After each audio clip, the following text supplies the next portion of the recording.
In today's video, I'm going to teach you how to preview FlutterFlow app on your phone. If you want to quickly test your FlutterFlow project on a real mobile device without going through a full App Store build process, this is a simple and effective way to do it.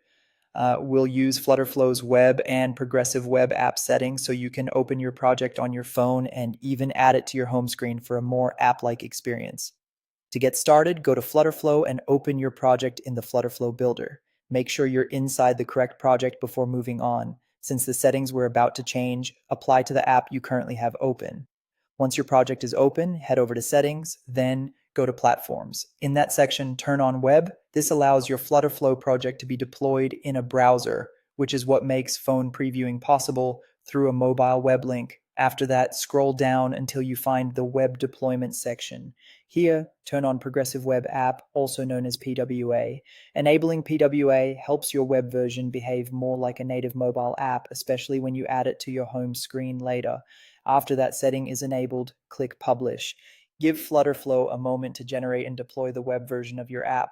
This step is important because your phone will need a live published URL to access the project. When the publish process is complete, grab your generated extension, app URL, then switch over to your mobile phone. If you're using an iPhone, open Safari. If you're using an Android device, open Chrome. In the browser, type in that generated URL and load the app. You should now be able to view your FlutterFlow project directly on your phone and interact with it in a much more realistic way than a desktop preview. To make it feel even more like a real app, use your browser's option to add it to your home screen. On iPhone, tap the share icon in Safari, then choose Add to Home Screen. On Android, tap the browser menu in Chrome and select Add to Home Screen.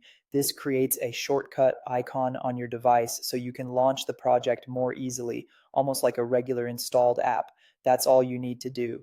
With web enabled, PWA turned on, and your publish link added to your home screen, you now have a fast way to preview your FlutterFlow app directly on your phone while you continue building and testing.